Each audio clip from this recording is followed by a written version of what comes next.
I was recording You're Welcome yesterday with Dave Smith, which is airing today, uploading for free tomorrow on YouTube and other such outlets.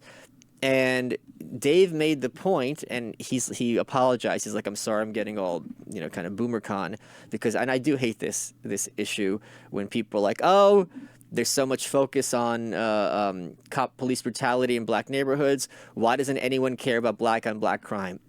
And when you word it like that, it is so disingenuous because I am confident that black people in black neighborhoods care about black and black crime.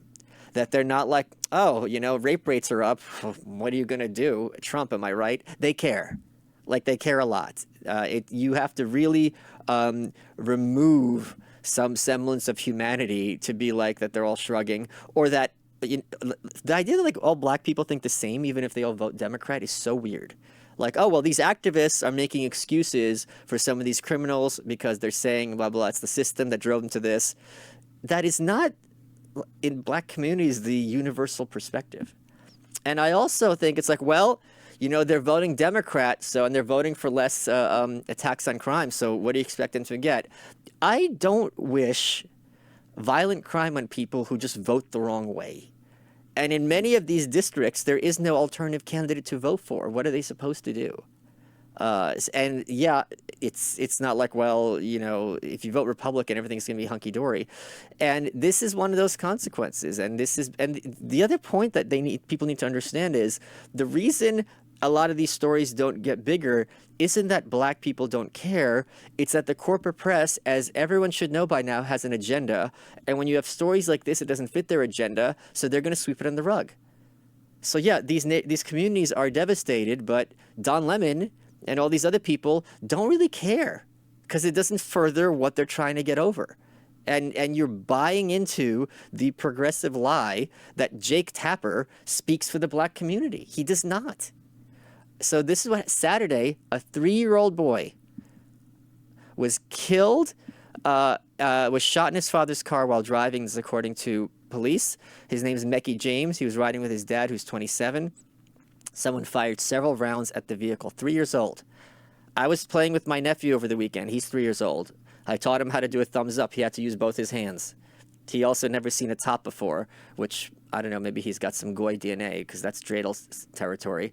And just trying to wrap my head around getting that phone call is, I can't do it. I can't even do it.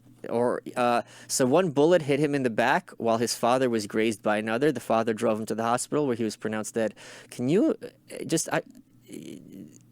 imagine for a second you're a dad and someone shoots your son in the car and you got to drive him to the hospital, what that's like psychologically?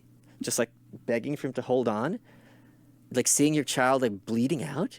Like, I can't wrap my head around this. According to Chicago PD, the shooter was driving a blue Honda. Cops say that they believe his father was the intended target. His name's Andrew Holmes. He's a community activist.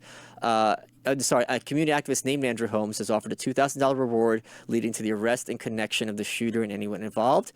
He called the shooter a straight coward, saying, "Let's get him in tonight outside the hospital." According to Crime Online, an additional $10,000. There's another picture of this kid. He's adorable. Another $10,000 is being offered by community activists and area pastors for information leading to an arrest. Now, the mayor of Chicago, Lori Lightfoot, she called the incident a heinous, unconscionable act of cowardice. Yeah, it's not. Lori Lightfoot's a hardcore lefty, and she's black. It's not like she's like, well, this is Trump's fault. Come on. She urged community members to come forward with information. She said to the despicable individuals responsible for this senseless act of violence, "You have no place in this city, no home in our communities, no shelter to hide." Unfortunately, that's not accurate because they still haven't found him. It just, oh my God. Okay. And here's another one. This is in a sense, I don't think this isn't worse, but it was also really depraved. It's really funny because it's the fucking kid. God, can you imagine calling mom? That phone call?